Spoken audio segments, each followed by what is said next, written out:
Alors bonjour tout le monde, ici Édouard Morissette. Dans cette vidéo, je vais vous présenter comment on configure un iPad pour qu'il soit capable d'aller consulter les courriers, le calendrier, les rappels, les tâches et les contacts de la CSDM. Le but de l'opération est de synchroniser le courriel et le calendrier et tous les services que je vous ai montrés avec ceux de Office 365. Alors là, ici, j'ai utilisé le petit outil qui s'appelle Assistive Touch pour que vous ayez une idée de où se trouve mon doigt dans l'écran. Vous n'avez pas ça normalement, là, ça correspond à votre doigt. Alors, je vais dans l'application Réglages. Et dans l'application Réglages, ce que je cherche, c'est le réglage pour Mail, Contact et Calendrier qui est juste à gauche. Et l'idée, c'est qu'on doit ajouter un compte, le compte Exchange de la CSDM. Donc, on appuie sur Ajouter un compte. On va aller sélectionner le compte Exchange qui est ici et non pas Outlook. Parce qu'Outlook.com, c'est le service de Microsoft, le service personnel. Nous, c'est le service entreprise, c'est Exchange. Et juste en passant comme ça, si vous avez une adresse Gmail, vous pouvez ajouter votre compte Google, Yahoo, etc. Donc, on appuie sur Exchange. On va taper l'adresse courriel qu'on veut utiliser. Dans ce cas-là, j'utilise mon adresse à moi. Donc, je vais configurer mon compte. Et on m'en demande d'entrer le mot de passe. D'accord? Et la description. Bon, par description, ce qu'on entend, c'est la description qui va être entrée dans la liste des boîtes de courriel dans le iPad. Moi, ce que je fais dans le fond, j'écris Édouard CSDM, puisque c'est mon adresse de courriel CSDM dans le fond, contrairement à mon adresse Google, par exemple. Alors, on appuie ensuite de ça sur Suivant pour passer à la prochaine étape. Il y a un processus de vérification ici qui se fait, qui demande 1 minute ou 2. Ensuite de ça, on doit configurer le serveur, le nom d'utilisateur et le mot de passe, mais on n'entre rien dans Domaine. Alors, pour serveur, j'ai trouvé que ça fonctionnait bien en inscrivant outlook.office365.com. Ensuite, on entre notre nom d'utilisateur. Le nom d'utilisateur, c'est notre adresse courriel. C'est la même chose que ce qui est écrit en haut ici dans adresse. Donc, on fait juste réécrire. La même chose.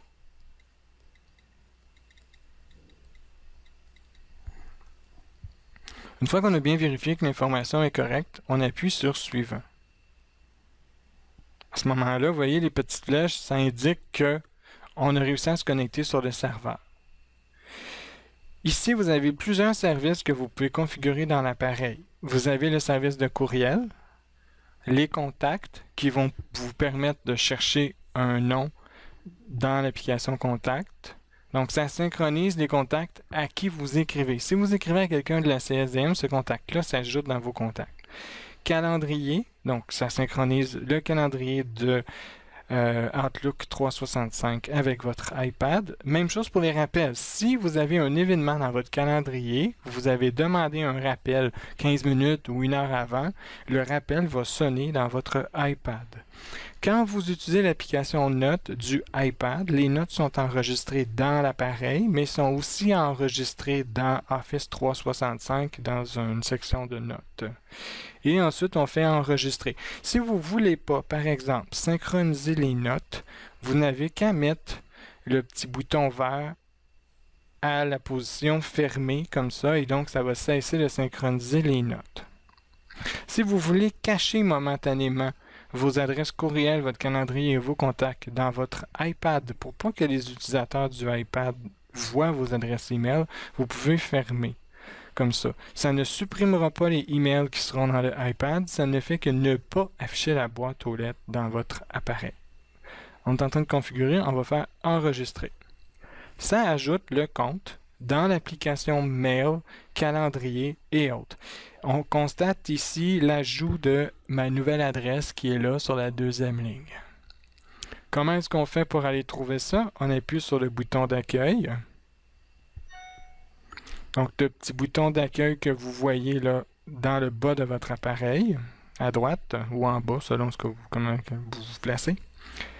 Et on ouvre l'application Mail.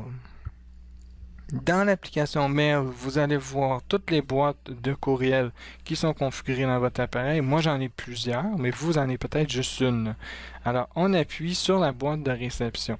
Ce qui est ici en haut, c'est la boîte de réception. Ce qui est en bas, ce sont les dossiers autres que la boîte de réception. Donc, si j'appuie sur Édouard ici, j'aurai non seulement la boîte de réception, mais aussi tous les dossiers envoyés, corbeilles, archives, ainsi que mes dossiers de classement de courriel. Donc, j'ai accès à mes courriels et je peux, avec ici, répondre, mettre à la corbeille ou à poser un drapeau ou même composer une adresse, composer un courriel en utilisant l'application Mail.